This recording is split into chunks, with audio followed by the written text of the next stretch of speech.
Poyo, podcastnya Youth. Hello Poyowers, welcome back to Poyo, podcast Youth GKBJ Samanhudi. Kembali bersama dengan gua Timi yang akan menemani kalian di dalam beberapa menit ke depan. Nah Poyowers, seperti yang mungkin kalian ingat di tema podcast momen lalu, kita akan belajar tentang Are You a Bible Subscriber? Nah kali ini kita akan ngebahas tentang tema yang jauh lebih related, yaitu tentang bagaimana kita menjadi seorang Kristen di tengah dunia pekerjaan. Becoming a Christian in a workplace.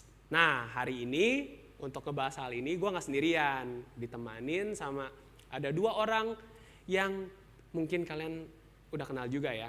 Oke, tak perlu berlama-lama lagi, kita sambut ada Monik dan juga Fernando. Ya, halo Monik, Nando. Halo Po. Oke, sebelumnya thank you banget. Yes. Sudah bersedia untuk sharing ke gua dan juga nanti ke teman-teman Poyo juga tentang tema ini, Becoming a Christian in a Workplace. Nah, jadi anyway ya mungkin teman-teman yang nonton juga nggak asing ya ngeliat muka orang berdua ini ya. Mereka termasuk ya sekarang 4L lah, lu lagi. Sering berkeliaran di kebaktian-kebaktian ya, entah jadi WD lah, entah jadi panitia apalah kayak gitu. Nah, sekarang kita agak sedikit ngebahas nih tentang becoming a Christian in a workplace. Nah, kalau misalnya di pelayanan gereja, ya orang-orang udah tahu mereka, tapi pengen nih tahu sharing mereka sendiri di tengah pekerjaan yang mereka jalanin. Oke, mungkin pertama-tama boleh nih perkenalkan diri dulu, terus ya kerjanya di mana, terus role-nya sebagai apa, boleh. Mungkin dari ya ladies first ya, ladies first. Berarti Monik dulu, boleh. Oke, halo teman-teman semuanya, nama gue Monik atau Monika. Gue kerja di bidang perbankan sebagai karyawan swasta di salah satu bank swasta. Udah lumayan lama, sekitar 2 tahun, tapi sebelumnya juga bank swasta udah sekitar 4 tahun. Oke.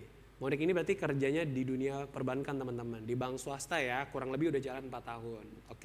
Oke, sekarang ke Nando. Oke, halo semuanya. Perkenalkan, panggilannya Nando. Terus kerjanya sebagai karyawan swasta di salah satu perusahaan otomotif lah ya. Oke. Salah satu perusahaan otomotif ya. gitu. Berarti suka mobil ya nih ya? Suka mobil. Enggak juga, biasa aja. Oke. I see. Itu dari tahun 2019. Dari tahun 2019. Akhir 2019. Akhir 2019. Berarti Yes. sekarang udah jalan ke tahun keempat ya berarti ya? Ya jalan ketiga, keempat ya, keempat. Betul, tahun keempat ya. Wah, berarti udah lumayan lama juga nih teman-teman nih. Ya untuk kalau zaman sekarang ukuran 4 tahun, wah udah termasuk lama sih gitu ya. Tapi kalau di tempat gue sendiri memang paling muda di situ justru. Paling terakhir yang masuk dekat divisi. Oke. Memang paling muda. Memang nggak sering di divisi gue, memang kurang banyak lah ini. gitu. Oke. I see. Nah, kita langsung aja ke beberapa pertanyaan yang sudah kita dapat nih dari teman-teman Poyo. Jadi teman-teman kita akan coba bahas dan diskusi dengan mereka ya soal pertanyaan-pertanyaan ini.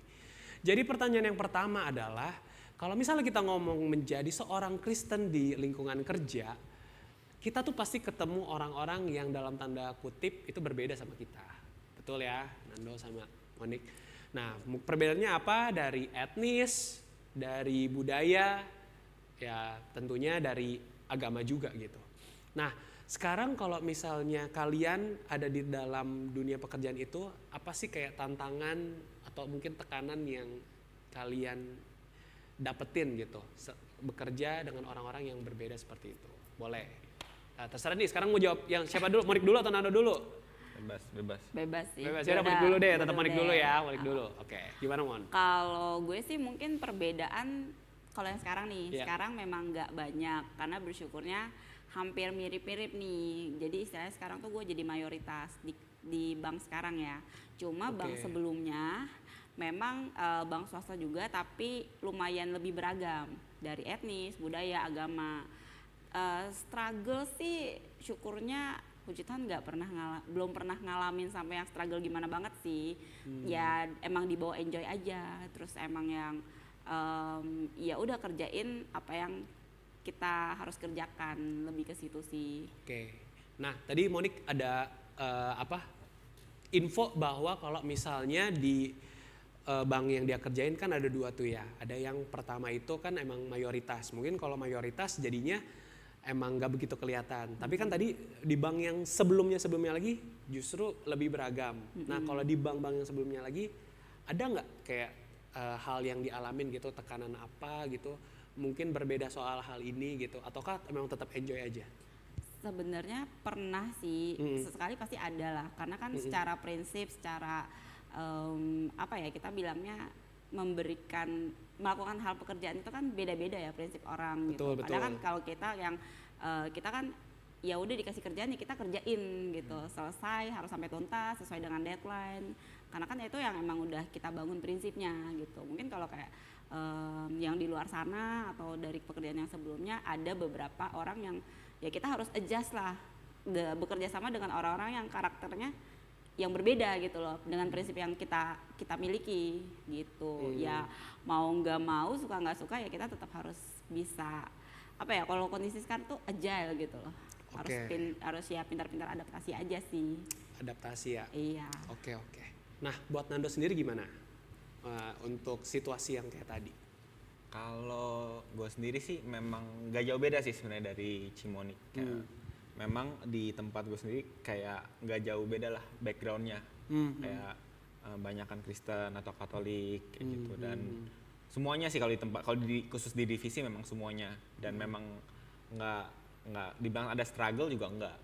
Dan sebenarnya biasa aja sih kalau misalkan kita masuk ke lingkungan yang baru, pasti kan punya karakter atau cara kerja berbeda-beda lah antar satu orang dengan orang lain kan.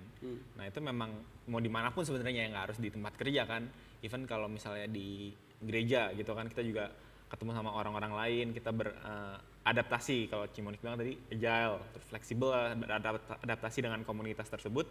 Ya kita ikutin aja gitu kan, ikutin cara mainnya lah gimana kan. Kayak gitu ya, jadi nggak ada dibilang struggle juga enggak, karena emang bagi gue sendiri ya, setiap orang punya karakter berbeda-beda, jadi ya kita jadi tahu dia kayak apa orangnya. Ya udah kita hargai dong karakter mereka kayak apa, nilai-nilai yang mereka pegang seperti apa, kayak gitu. Oke. Nah teman-teman, jadi memang dari yang Monik dan Nando sharingin gitu ya soal struggling di dunia pekerjaan, tadi ada satu kata lah yang mengaitkan gitu, yang mereka udah sharingin gitu tentang yang namanya adaptasi. Jadi kan kalau misalnya kita ngomongin struggling atau kayak gimana ya, mereka belajar untuk benar-benar beradaptasi. Jadi mungkin memang adaptasi ini adalah ya hal yang perlu benar-benar kita aware juga nih, ngomongin soal bagaimana kalau misalnya kita bekerja dengan orang-orang yang berbeda gitu. Nah, untuk pertanyaan selanjutnya gitu ya, tentang kita agak sedikit lebih concern nih. Tadi kalau misalnya kita ngomong kondisi dunia pekerjaan, tentang bagaimana Monik dan Nando itu, maksudnya kita di dunia pekerjaan itu memang belajar untuk beradaptasi gitu, ya di tengah-tengah begitu keragaman. Nah sekarang kan kita juga sebagai orang Kristen gitu ya, tentunya kayak teman-teman kita punya panggilan lah untuk menjadi saksi, entah maksudnya menjadi terang dan garam, dan maksudnya ya hal-hal seperti itu yang maksudnya sudah sering didengungkan lah gitu, jadi terang dan garam, jadi contoh, jadi teladan. Nah kalau misalnya untuk yang seperti itu menjadi saksi, nah apakah ada pengalaman tersendiri ataukah kalau menurut kalian seperti apa? Kayak begitu. Ini khususnya untuk menjadi saksi ya. Kalau tadi kan sekedar untuk kayak bagaimana kalau misalnya ketemu sama orang-orang di dunia pekerjaan, memang banyak kan ya mau nggak mau harus belajar adaptasi. Tapi sekarang kalau misalnya concernnya adalah melihat kita ini sama-sama menjadi orang yang harus jadi saksi nih. Nah itu menurut kalian gimana tuh? Oke, coba dulu nih mau jawab atau Nando dulu? Ya boleh Nando dulu deh kali ini. Kalau deh. dari gue sendiri, mungkin kalau dibilang kayak jadi saksi. Jadi saksi kan. Betul. Belak-belakan misalnya mengabarkan Injil misalkan. Yes, ya itu Dedo, itu yang paling gampang deh ya untuk kita itu. Kalau dibilang ngabarin Injil secara langsung tuh kayak nggak pernah sih, kayak ceritain kenal Tuhan Yesus gak gitu. Soalnya kan karena di lingkungan sendiri memang kan Kristen sama Katolik. Yes. Which is Katolik sebenarnya nggak terlalu beda jauh, walaupun memang ada berbeda kan memang doktrinnya. Nah tapi yang gue lakukan sebenarnya untuk menunjukkan bahwa gue ini ya orang Kristen lah, punya value itu ya melalui pekerjaan yang gue lakukan. Ya kalau gue punya sendiri tuh prinsipnya ya kalau dari Kolose 3:23 itu memang gue pegang dari dulu, dari SMA. Memang gue pegang itu kan. Mantap. Itu dibilang apapun yang kamu berbuatlah dengan segenap hatimu seperti untuk Tuhan dan bukan manusia. Jadi apapun yang gue kerjakan, entah itu pekerjaan atau misalnya kalau di gereja itu pelayanan, atau misalnya di keluarga pun misalnya melayani keluarga istilahnya, ya tetap lakukan aja semuanya dengan yang terbaik, yang sebisa lu gitu. Kayak yang nggak beda-bedain lah sebenarnya kalau mau di antara pekerjaan maupun di gereja ataupun keluarga gitu sih sebenarnya. Mungkin dari situ baru kelihatan nih, wah dia punya value yang bagus nih, misalkan contoh kayak gitu. Nggak tahu kan, memang orang ekspektasinya ke kita kan beda-beda, tapi ya apa yang bisa kita lakukan yang terbaik ya udah itu aja sih. Wah, mantap sekali. Kita udah dapat satu hal nih teman-teman. Tadi Nando ada sebutin ayat Kolose 3:23. Nah itu silakan dibuka sendiri ya teman-teman ya. Silakan dibuka dan coba dibaca gitu. Nah tadi kan dari Nando. Nah sekarang coba nih dari Monik. Dari Monik sendiri gimana nih soal bagaimana ya, pertanyaan sama sih, bagaimana soal jadi saksi tadi. Iya, gue sama sih, mirip-mirip kayak Nando juga. Cuma kalau mungkin kalau gue biasanya kan kalau curhat nih pasti sama nyokap nih. Nah kalau misalkan ada struggle apa, ada keluh kesah apa dengan pekerjaan, meskipun kayak nyokap juga nggak gitu paham ya istilah-istilah kerjaan kita gitu ya. Agak beda ya, Iya. beda umur ya. Cuma benar. ya puji Tuhan punya nyokap yang emang pendengar setia gitu kan. Ya dia cuma selalu pesenin ke gue tuh, selalu cuma bilang ya udah doain aja. Kemudian ya sama kayak Nando tadi, ya kamu kerja buat Tuhan gitu loh. Kamu harus berusaha untuk memberikan yang terbaik. Karena ya ada beda semangat sih ketika kita kerja untuk bos kita dengan ketika kerja buat Tuhan gitu kan. Pasti spiritnya beda, motivasinya beda. Nah itu yang gue juga nggak yang menginjili langsung ke teman-teman, tapi gue nggak tahu sih beberapa kali ini ada ya junior-junior yang masih terombang-ambing lah dengan pekerjaan. Maksudnya kita tahu lah zaman-zaman anak-anak baru kerja zaman sekarang gitu kan beda ya. Mungkin agak sedikit berbeda spiritnya dengan anak-anak zaman-zaman kita gitu yang tahan nggak dibilang tahan banting juga ya gitu. Cuma ya ada struggle-nya masing-masing lah. Tapi ya gue coba untuk jadi dengar juga dari mereka. Paling ya tetap menyalurkan dengan bahasa profesional kali ya. Nggak yang mengajarkan oh ya dalam Alkitab gini enggak sih. Tapi ya berusaha ya motivasi lu kerja buat apa sih gitu. Kalau misalkan kita balik lagi, kalau sama-sama Kristen Katolik ya balik lagi kan kita diajarkan untuk berikan yang terbaik ya, tanggung jawab ya kita lakukan juga di pekerjaan gitu, nggak cuma sekedar di gereja atau di lingkungan keluarga gitu. I see. Wah teman-teman ini luar biasa ya. Jadi dari pertanyaan yang berikutnya yang tadi yang baru kita tanyakan itu, jadi ada satu hal yang gue sendiri juga belajar gitu dari Nando dan juga Monik. Ketika mereka memang sadar betul kalau misalnya di dalam kehidupannya gitu mereka harus jadi saksi di dunia pekerjaan, itu tidak dimulai dari langsung melakukan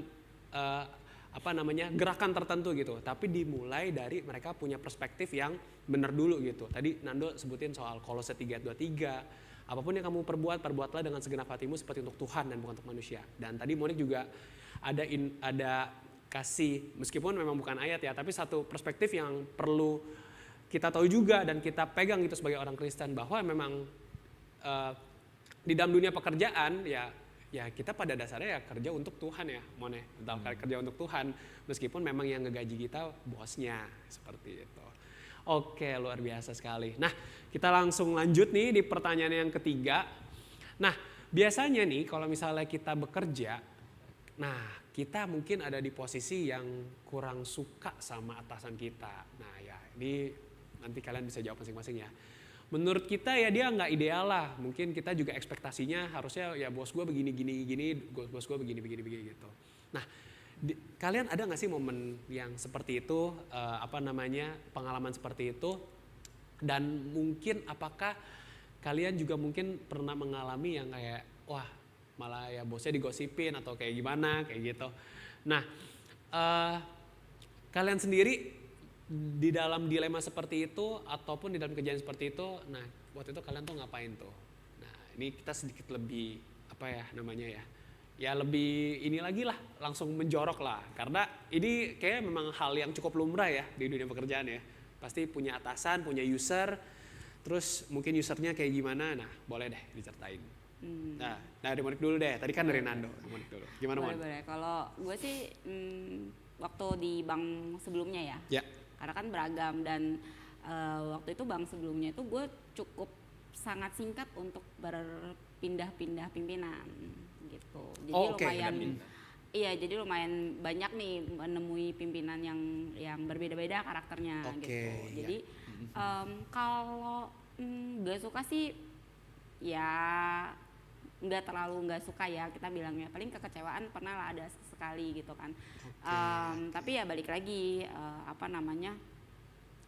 ya nggak ada manusia yang sempurna lah ya gitu, nggak ada yang nggak ada atasan yang sempurna lah, lebih ke situ sih. Paling gue pernah ada satu cerita dulu, pernah yang bahkan atasan yang bisa gue andalkan lah istilahnya gitu ya. Gue ada satu momen gue kecewa lah dengan dia gitu kan, tapi pas di flashback, pas direnungin gitu kan, oh apa gue mungkin harus resign gitu. Emang dari dulu udah pengen resign nih, udah pengen resign. Nah habis itu ya pas timbul ada satu kekecewaan, terus ya gue coba ya udah deh Tuhan, apa emang ini waktunya gue untuk resign gitu. Emang gue ada satu cita-cita, gue pengen ke bank yang sekarang nih. Jadi satu cita-cita yang emang tertunda gitu kan. Oh yaudah deh gue coba. Tapi ya gue coba untuk kita bilang rekonsiliasi ya. Rekonsiliasi gitu. Karena gue mencoba untuk berdamai. Maksudnya kita nggak akan kelar nih kalau mau berkutat dengan masalah tersebut gitu loh, nggak ada solusinya gitu. Karena dari dulu juga selalu diingetinnya ya kamu mau fokus sama masalah atau sama solusi, mau maju ke depan atau mau mundur ke belakang nih gitu. Ya udah gue coba untuk apply waktu itu, ya puji Tuhan sekarang Tuhan tempatin di bank yang emang gue cita-citakan gitu. Jadi itu sih salah satu momen yang emang dari dulu sampai sekarang gue lumayan berkesan sih. Jadi meskipun gue kecewa sampai sekarang ya gue tetap udah rekonsiliasi, gue tetap emang tetap dia jadi atasan yang gue salah satu role idaman gue lah gitu. I see. Jadi ya kalau gue pikir ya kalau gue nggak kejadian seperti itu, gue nggak akan ada di sini sih sampai sekarang gitu, nggak ada di bank sini, nggak akan ada di tahap ini, nggak ada di sekarang ini gitu sih. Oke. Wah keren ya guys, ini rekonsiliasi langsung sama atasan nih. Wah jarang-jarang. Tapi ya maksudnya karena ya itu buat gue pribadi, maksudnya rekonsiliasi itu bukan suatu hal yang dikatakan bisa semudah itu gitu. Tapi maksudnya ketika ada momen bisa rekonsiliasi bahkan sama atasan sendiri gitu ya itu keren sih menurut gue. Betul. Kalau lu gimana Dok? Kalau gue ya, ini masalah apa? Ya soal atasan ya? Iya atasan, maksudnya ya mungkin dia nggak ideal atau gimana gitu. Kalau dibilang atasan yang nggak ideal, pasti semua atasan nggak ada yang ideal nggak sih? Betul kan? Kayak tadi Cimonik bilang, pasti ada aja kekurangan-kekurangan yang dimiliki atasan. Even misalnya kita nanti sebagai karyawan kan suatu saat harusnya menjadi atasan ya kan. Ya, kita juga nggak sempurna kan. Kita nggak sempurna dan siapa tahu ya bawahan kita juga pasti masa atasan gue nih kayak gini nih, kayak kurang ini nih, atau cara kerjanya beda. Dan memang itu pasti dialami semua orang yang bekerja di sebagai karyawan yang punya atasan gitu kan. Nah tapi yang itu tadi kalau buat gue sendiri balik lagi ke yang kalau 323 lagi tadi kan gue kan kerja bukan buat atasan gue. Secara harafiah ya mungkin ya kita kerjain apa yang atasan kita mau kan, memang tugasnya dari dia. Tapi kan apa dengan semangat yang kita gunakan untuk mengerjakan kan bisa beda gitu. Kita bisa kerjakan buat Tuhan nih, kasih aja nih yang terbaik dari apa yang kita bisa. Ya even misalkan kalau kita dimarah-marahin kalau misalkan salah gitu kan, ya itu memang berarti kan memang kita nggak meet ekspektasi dia kan, si atasannya kan. Nah itu kita pikirin aja gimana supaya improve dari keadaan saat ini. Itu yang justru mendorong kita juga kan. Yang gue lihat sebenarnya dimanapun kita ditempatkan, atasan nggak sempurna, tapi ya kita sendiri yang bisa improve, kita bisa berkembang sesuai dengan yang atasan mau. Karena kan baik lagi tugas yang dikerjakan dari atasan kita kerjakan dengan baik lagi. Ya kalau kita cuman segitu-gitu aja, kita bukan bekerja buat Tuhan, kita stagnan gitu kan. Kita juga nggak masa mau gitu-gitu aja sih gitu. I see. Gitu sih paling. Tapi kalau buat Nando sendiri berarti so far apakah memang berarti sejauh ini memang maksudnya masih lumayan aman lah ya, nggak sampai ada yang kayak kejadian yang mungkin kayak harus butuh rekonsiliasi tadi kayak Monik, atau ya mungkin kayak gimana gitu? Gimana? Kalau gue sih sebenarnya Apa? termasuk orang yang cuek ya. Oh oke. Jadi kalau guys, mau Nando ini cuek guys. kalau atasan memang nggak ideal ya udah gitu kan, kayak Ya. nggak Jadi lebih nggak usah maksudnya memang dipusingin. kita belajar untuk ya udah terima aja sampai gimana gitu ya. Siapa tahu misalkan ya contoh, kalau misalkan gue sampai nggak kuat banget misalkan contohnya, gue iya. resign, gue pindah, emang udah pasti gue dapet atasan yang lebih baik. Ya nggak juga Iya sih. ya kan, Nggak belum tentu sih. juga kan. Ya, kita mau sampai kapan misalkan mau cari atasan yang sesuai dengan kriteria kita, itu memang ya harus, kan susah sekali sih. Ya syukur-syukur mungkin bisa kita ketemu sama atasan yang memang cocok ya cara kerjanya. Baik kan itu sebenarnya cara kerja ya kalau sama atasan kita. Kalau berbeda dikit ya beda gitu. Betul. Ya tetap percaya aja sih, maksudnya atasan juga yang membentuk karakter kita, cara kerja kita gitu. Jadi kalau kita mau tetap negative thinking mulu nih, mau sampai kapan gitu kan? Kalau mau positif terus kan, ya kita anggap ya kita harus naik level nih gitu kondisi sekarang. Jadi macam-macam atasan, macam-macam rekan kerja ya ambil positifnya aja gitu. Kita harus naik level, lebih ke situ sih. Betul. Setuju. Jadi buat teman-teman yang saat ini punya atasan yang mungkin menjengkelkan, selamat, Anda tidak sendirian. Oke. Ya, tadi sebenarnya seperti yang Monik sama Nando bilang ya kita sama-sama belajar juga lah. Maksudnya meskipun memang mungkin pasti bukan suatu proses yang mudah lah gitu. Tapi ya percaya misalnya keberadaan atasan kita saat ini pun juga memang tujuannya adalah untuk juga membuat kita lebih baik ya. Gitu. Oke, nah pertanyaan selanjutnya adalah masuk ke dalam dunia korporat, tidak dipungkiri kita akan dihadapkan pada hal-hal yang mungkin bertentangan dengan nilai Kristen. Wah ini udah lebih sensitif nih guys. Nah penasaran, kalian ada nggak pernah mengalami kejadian serupa soal yang bertentangan dengan nilai Kristen? Nah kalau pernah, apakah ya mau diceritakan, silahkan di-sharing gimana sih kayak kita tuh benar-benar harus mempertahankan integritas. Nah, boleh. Siapa dulu yang mau mulai? Apa? Ya udah Nando dulu lah. Boleh. Nando. Kalau nilai-nilai yang bertentangan Iya, di pekerjaan ya, Iya. pasti kalau hal nilai-nilai yang dimaksud pasti kan masalah tentang integritas sih, banyak kan nggak sih? Karena kalau dulu gue waktu kuliah pun sama kakak tingkat yang udah kerja waktu itu, dia banyak lagi nasihat masalah integritas. Kayak gitu. Kayak contoh simpelnya misalnya double booking gitu. Saya maksudnya pembukaan ganda yang ini beda gitu kan. Itu contoh simpel sebenarnya, dan itu memang kalau mau dibilang terjadi ya pasti akan terjadi beberapa kali di dalam pekerjaan lah. Ya kalau buat gue sendiri sebenarnya nggak ada sampai yang kayak karena bagian gue bukan masalah double booking pembukaan seperti itu. Kalau gue sendiri mungkin lebih kayak pengalaman yang pernah itu kayak mengakui kesalahan walaupun sebenarnya gue yang sadar salahnya. Jadi misalnya gue buat suatu report gue submit dong ke atasan gue nih buat report. Nah dan memang ada pas gue lihat-lihat lagi atau ngecek lagi itu gue yang salah. Maksudnya kan ada dua pilihan kan, gue nggak usah ngomong sebenarnya ke atasan gue kalau itu salah. Betul. Belum tentu si atasannya sadar kalau gue salah, karena kan report ya mau salah dikit atau salah banyak mungkin dia juga nggak tahu sebenarnya hasilnya kayak gimana kan. Nah tapi di satu sisi gue mikir, wah kalau misalkan salah gimana nih? Ya kan. Ya udah di satu sisi gue memutuskan ya udahlah nggak apa-apa, misalkan kalau gue dimarahin ya udahlah dimarahin aja, gue kasih tahu Pak Bu misalkan ini saya ada kesalahan ini nih gara-gara ini.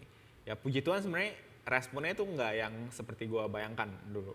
Gue pikir bakal dimarahin, kok bisa salah sih gini. Biasa kan kalau atasan yang menuntut gitu kan. Nah tapi dari atasan gue sendiri yang dia yang wah thank you banget nih udah kasih tahu nih ada kesalahan ini, kalau nggak bisa gini gitu misalkan. Jadi sebenarnya kekhawatiran yang gue pikirkan di awal memang nggak terjadi, dan saat gue mempertahankan integritas gue itu hasilnya ya baik-baik aja sebenarnya, nggak ada yang gimana-gimana banget gitu loh. Dan itu yang gue pegang, supaya ya tetaplah pegang bahwa dimanapun kita ditempatkan ya integritas itu penting sih. Ya. Mantap sekali. Kalau Manik sendiri gimana? Ada mungkin cerita yang serupa seperti Nando, atau mungkin ada cerita yang lain, monggo. Ya mungkin kalau Nando udah bahas tentang integritas ya, Iya. pasti integritas sama lah di semua perusahaan, sama rata lah ya, kita bilangnya pukul rata gitu kan. Kalau gue mungkin akan ngebahas tentang dunia perbankan nih, apalagi dunia marketing nih. Pasti yang ketemu dengan banyak orang, Iya. terus yang dengan karakter, dengan level nasabah yang beda-beda kita bilangnya. Terus teman-teman lingkungan kita juga kan pasti beragam ya. Betul. Ya balik lagi sih, gue bersyukur karena dulu nyokap gue waktu sebelum gue merantau, dia selalu bilang gitu, kamu yang kalau di tempat baru yang dicari pertama adalah komunitas, apalagi komunitas Kristen nih, buat jagain kamu gitu. Nah ya kalau di luar sana waktu dunia marketing ya pasti adalah dunia malam gitu kan kita bilang ya. Ya belak-belakan aja nih gue nih. Service Ya gitulah ya pokoknya yang benar-benar pasti bertentangan banget nih dengan dunia Kristen nih gitu kan. Ya puji Tuhannya sekarang udah nggak di bank sebelumnya kan. Kalau bank sekarang kan ya mungkin sangat amat dijaga ya gitu. Kalau bank sebelumnya itu ya berbeda lah gitu. Tapi ya syukurnya karena ada komunitas jadi dijagain nih gitu. Jadi ya teman-teman gue juga tahu, maksudnya kita juga label Kristen gitu. Jadi mereka juga menghargai, nggak yang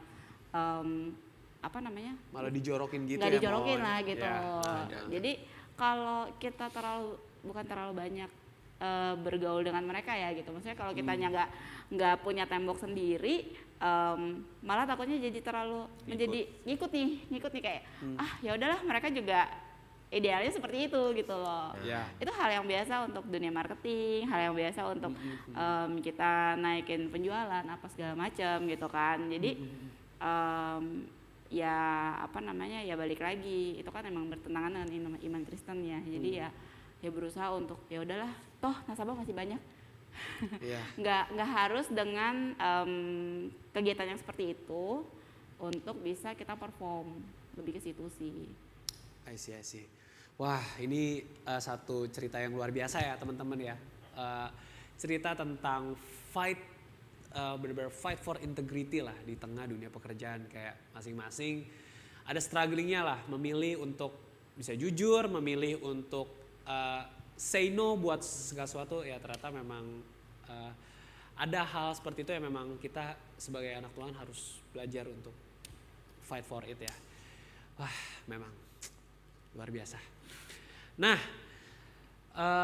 sedikit membahas beberapa tema yang sudah berjalan di IOC gitu ya. Jadi memang seperti yang teman-teman tahu juga, di IOC itu banyak ngebahas tentang tema pembinaan. Nah, salah satu contoh tema pembinaan yang memang kita pernah bahas sebelum ini adalah tentang penyembahan kepada Tuhan. Nah, khususnya nih teman-teman yang saat ini sedang nonton ya, jadi ya ini mungkin kasih tahu juga bahwa YOC kita tuh selalu ada pembinaan on-site, jadi teman-teman diharapkan untuk bisa hadir juga nih. Nah kemarin di pembinaan on-site yang baru kita lakukan, kita ada ngebahas itu soal bagaimana hidup kita tuh sebagai penyembahan kepada Tuhan. Pas banget hari ini kita ngomong juga nih di tengah dunia pekerjaan. Nah kalau kemarin dibahasnya itu kan kita sebenarnya adalah full time worshiper. Nah ini teman-teman di sini juga tahu nih bahwa kayak di dalam hidup kita ya sebenarnya apapun kita bisa lakukan sebagai penyembahan kepada Tuhan. Gitu. Nah pengen dong nih dengar cerita-cerita dari kalian. Gimana kalau misalnya kita pakai konteks penyembahan kepada Tuhan itu tapi di tengah dunia pekerjaan. Nah monggo gimana? Kemarin kan ada tuh beberapa syarat lah ya, gimana kalau misalnya kita itu bisa bilang ini tuh adalah sesuatu penyembahan kepada Tuhan. Ya soal grateful lah, soal kekudusan lah, kemarin soal ada kayak best of yours, terus ada depend sama Tuhan. Nah kayak itu kan banyak banget tuh. Nah kalau dari Nando sama Monik sendiri gimana soal itu, soal penyembahan kepada Tuhan? Siapa? Mungkin Monik dulu deh sekarang. Ayo. Gimana Mon? Iya, sebenarnya ya mungkin kalau kayak yang pembinaan kemarin jadi buat reminder sih ya, buat reminder yang ya mungkin sama ini kita juga tetap lakuin gitu. Ya bersyukur sama Tuhan ya, kita nggak semua orang bisa punya pekerjaan loh. Kadang kan kalau lagi masa jenuh-jenuhnya nih, pasti kan ada rasa yang kayak gua nggak tahu nih mau gimana lagi, belum achieve target apa segala macam gitu kan. Terus kayak tapi flashback lagi gitu, nggak semua orang bisa punya pekerjaan seperti kamu loh gitu. Kadang kayak kita ngeluh, kok si A seperti ini, si B seperti ini, kok gue nggak bisa gitu kan. Tapi ya balik lagi, tetap balik lagi sih, kalau ya kerja buat Tuhan gitu loh, best of yours gitu. Ya tetap disyukurin, maksudnya ya kadang kalau gue sih biasanya pribadi nih kalau lagi ngeluh, gue biasanya naik Gojek nih, lihat sekeliling, intinya keluar dari rumah, dari zona nyaman gitu kan. Terus ngeliat di sekeliling kita tuh banyak banget loh orang-orang yang ya nggak seberuntung kita lah istilahnya gitu kan.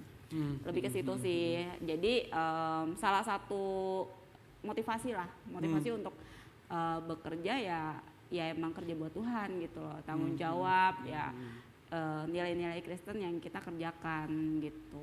Jadi nggak yang harus gimana, nggak harus yang ngijilin ini harus gini enggak sih. Ya kita lakuin apa yang Tuhan udah ajarin lah gitu. Jadi harapannya tuh apa yang kita kerjakan selama ini ya teman-teman pekerjaan bisa lihat, ternyata yang Kristen ajarkan itu ya seperti memang ini. Memang gak cuma sekedar kaleng-kaleng. Iya. Kadang-kadang cuma kayak KTP doang gitu Iya. Ya. Gitu. Nggak cuma sekedar ya pelayanan di gereja atau apa segala macam, tapi ya di dunia pekerjaan juga ya kita lakukan hal yang sama lah. Gitu. Setuju sih sama Cimonik. Kalau misalkan tadi baik lagi apa yang kita lakukan di pekerjaan kan ya kita tadi kalau prinsip sendiri kerjakan buat Tuhan gitu kan. Itu salah satu bentuk penyembahan kita kan sebenarnya kan ke Tuhan. Betul. Tadi kalau dari mana ada poin best of yours ya kan tadi. The best of Koko yours. Timi bilang kan. Nah itu memang salah satunya ya gimana kita bisa memberikan terbaik di pekerjaan kita sesuai dengan ya tentu sesuai dengan nilai-nilai Kristen. Terbaik tapi dengan cara yang salah juga nggak boleh kan sebenarnya kan. Iya betul. Dan itu memang menjadi satu poin yang penting sih dari menjadi motivasi ya istilahnya. Kayak nggak, kalau misal ada lagi down gitu pasti stres, ada di kerjaan dimanapun pasti akan mengalami stres, entah itu karena kerjaannya menumpuk atau kerjaannya susah, stuck gitu kan. Betul. Ya, itu tapi kalau misalkan kita punya motivasi tersebut ya kita lakukan yang terbaik aja, udah kita udah memberikan yang terbaik, emang kita nggak bisa ngelakuin apa-apa lagi gitu kan. Dan salah satunya cara mungkin kita bisa melakukan lebih lagi ya kita improve, belajar dari kesalahan yang ada, ya buat salah sebanyak-banyaknya juga nggak apa-apa sih menurut gua, asal ya mungkin kalau misalnya kesalahan yang fatal banget sampai dikeluarin ya jangan sampai kayak gitu kan. Tapi ya memang kalau ada kesalahan-kesalahan yang masih bisa ditolerir dan itu memang sebenarnya wajar sebenarnya, pasti kesalahan tuh akan kita perbuat kan. Kita pun juga sudah ngelakuin yang terbaik, tapi memang tetap ada itu kan, ya mau gimana lagi kan. Mau dimanapun sih sebenarnya kalau mau baik lagi di pekerjaan, yes betul ya, even di pelayanan di gereja misalkan kita sebagai singer gitu, pasti kan kadang-kadang ada fals sedikit gitu kan. Salah teknis di mana? Salah teknis gitu. juga bisa ya kan. Ini nggak di kerjaan lah, dimanapun lah, dengan konsep yang sama, dengan hati kita yang sama ya harusnya semua bisa kita terapkan itu hal itu, pekerjaan untuk Tuhannya lah. Betul. Jadi balik lagi ya teman-teman, soal penyembahan itu setuju banget yang tadi dibilang sama Monik dan Nando gitu ya. Maksudnya ketika kita ngomong konsep penyembahan sebenarnya ya tidak hanya di dunia pekerjaan, tapi memang ya dimanapun Tuhan masih memberikan kita kesempatan. Ya sebenarnya itu adalah momen dimana kita memang bisa menyembah pada Tuhan. Yang penting memang ada prinsip-prinsipnya yang tadi itu mereka sebutin, soal ya grateful, soal kayak ya be the best of you, terus juga soal bagaimana ya belajar terus untuk depend sama Tuhan ya dengan standar-standar yang memang sesuai dengan apa yang Tuhan perkenankan. Jadi teman-teman selalu ingat dimanapun kalian berada, kalian adalah orang-orang yang juga bisa menyembah pada Tuhan gitu. Tidak harus di gereja. Oke. Nah, pertanyaan selanjutnya adalah pernah nggak di lingkungan kerja kalian itu suasananya tuh toksik? Nah, ini seru juga nih ngomongin kayak gini nih. Sampai-sampai membuat kalian tuh jadi nggak nyaman. Atau mungkin pernah kepikiran, wah kayaknya gue nih resign aja deh gitu. Gimana menurut kalian kalau kita bekerja dan kebetulan berada di lingkungan yang kurang baik seperti itu? Apakah caranya memang harus resign demi kesehatan mental? Nah, monggo. Nando dulu mungkin, gimana dong? Ini kayak ini ya, udah pacaran ada toxic relationship. Waduh. Kayak lagi hype Ya nggak cuma toxic. pacaran nih guys, ternyata ada working toxic relationship. Wah, gitu. Gimana dong? Kalau toxic ya, kalau pengalaman pribadi yang sampai membuat gue tuh kayak toxic, maksudnya kayak Agak trauma agak mungkin trauma doang. yang Iya. nggak ada sih, baik Nggak lagi ada. karena gue orangnya cuek. Oh iya. Nando cuek guys, 2 kali aja. Karena nggak, misalnya kalau misalnya ada orang A, kan ini nggak cuma atasan, ada temen atau Iya, rekan kerja betul, kan ya. betul, Misalnya ada betul. yang rekan kerja A, ya udah kita tahu dia emang tipenya kayak gitu ya, kita cop up aja sama cara kerja dia gimana. Misalkan kalau kita mau minta tolongnya, caranya gimana, beda kan sama dia kalau kayak gitu. Nah memang kalau masalah toxic ini kalau dia sampai resign itu tergantung ya sebenarnya. Kalau misalkan, kalau bagi gue sendiri kalau misalkan gue ada di posisi yang sampai membuat gue Benar-benar sangat-sangat tidak nyaman di mana? sangat gak nyaman dan terganggu, istilah kayak lu bilang trauma ya, trauma Iya. sampai mungkin ke bawah sampai ke keluarga, sampai ke kehidupan lainnya lah gitu, Iya, sampai ke pasangan misalkan. Itu memang butuh pertimbangan untuk memutuskan resign. Yes. Tapi baik lagi sebenarnya perlu pertimbangan juga masalah misalkan finansialnya gimana. Kalau misalkan ada Betul. orang yang dalam suatu perusahaan yang toksik, terus tapi dia udah punya anak 2 gitu, ada butuh Iya. kebutuhan finansial untuk anak-anaknya juga ya, dicoba dipikirkan itu juga. Terus juga selain itu masalah pertimbangan rekan, maksudnya toksiknya itu apakah bisa di manage, dan tadi gue bilang Apakah bisa dibicarakan gitu ya? ya dibicarakan Apakah memang kah, atau masih misalnya bisa di fight buat itu, di cure ataupun ya tadi mungkin Monik udah ngomong rekonsiliasi kayak betul, gitu ya. apakah bisa kayak gitu ya, kalau memang nggak bisa ya coba dipertimbangkan baik-baik. Dan memang kalau masalah resign ini ya mau dibilang boleh atau enggak itu ya tetap tergantung ya, apakah kita resign karena misalnya atasan toksik gitu misalnya. Iya. Tapi emang kalau misalnya gue lihat sendiri justru memang ada kenalan yang menurut gue itu cukup bagi dia menjadi cukup toksik bagi dia ya, karena dia tuh bisa sampai kehilangan kepedeannya, kayak entah gimana apa yang Merubah karakter lah iya, ya merubah jadinya. karakter apapun yang entah apa yang dialami ya selama dia bekerja di situ, dia mengalami itu trauma dalam kutip Iya. saat dalam mungkin presentasi gitu, atau misalnya saat dalam mengutarakan pendapat dia akan lebih cenderung suaranya mengecil gitu kayak. Oh, oke. Paham nggak? Kayak Iya. ya itu PD-nya akan menurun karena mungkin pengalaman dia selama bekerja entah di mana, gue juga kurang tahu, membuat dia kayak gitu. Jadi dia kayak takut-takutan dalam mengutarakan pendapat. Ya itu mungkin kalau hal-hal seperti itu bagi gue bisa jadi dipikirkan untuk Ya, perlu berpindah kayak Pindah gitu sih. seperti itu. I see. Nah, kalau Monik sendiri soal toxic gimana, Mon?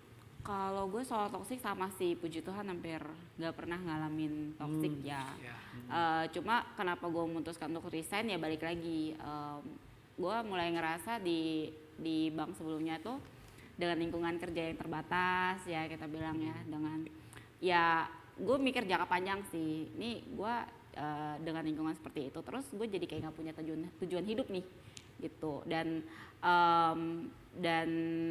ya kondisi sekarang gue bersyukur tujuan hidup gue udah mulai berubah nih gitu. Kalau dulu yang yaudah deh gue happy aja sebagai apa ya pekerja, terus yang ya terima gaji, gue happy dengan teman-teman gue sana sini dan lain-lain, nggak ada arah tujuan lah gitu kita bilangnya. Karena kan padahal sebenarnya gue tuh kita kerja kan Senin sampai Jumat sampai Betul. seharian, itu kan sama orang-orangnya itu lagi itu yang akan membuat idealisme lu berubah gitu loh.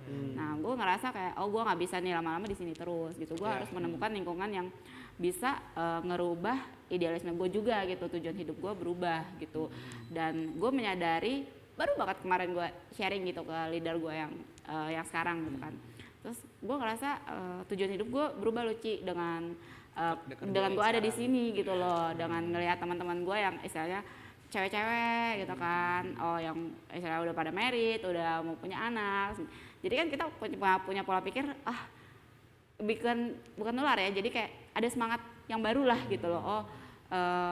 Gue nggak boleh stuck di situ terus gitu loh, gue harus berubah, gue harus punya idealisme yang baru. Lu mau sampai kapan lu stuck dengan happy lo gitu? Tujuan hidup kita tuh harus naik loh gitu, lebih ke situ sih. I see. Bah, keren sekali ya.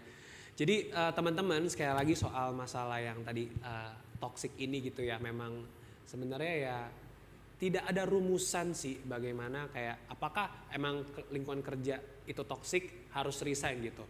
Karena memang balik lagi masing-masing kita yang harus ya dalam tanda kutip melihat kembali lah gitu. Apakah memang harus resign? Apakah separah itu untuk resign?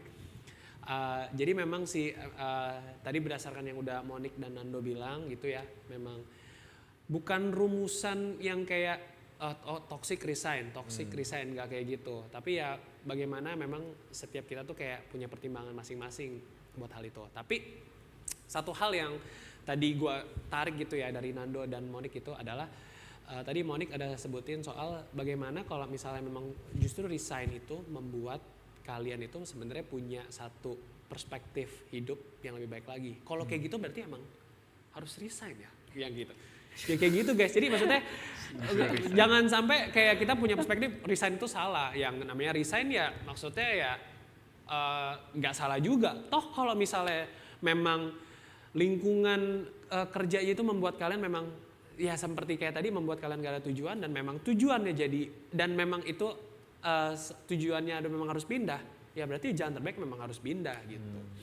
Nah kalau misalnya tadi sesuai dengan yang Nando bilang juga, ya kalau misalnya kita ngomong soal toxic, ya kita juga perlu belajar sih untuk ya menghadapi masalah itu juga ya gitu ya. Maksudnya apakah memang soal masalah toxic di dunia pekerjaan ini ya sebenarnya satu sisi juga memberkati kita, membuat kita juga realize dalam hal something kayak begitu sih teman-teman. Jadi bukannya punya perspektif yang kayak toxic nih temennya nggak enak nih tiba-tiba langsung resign gitu. Ya nggak bisa dibilang kayak gitu juga.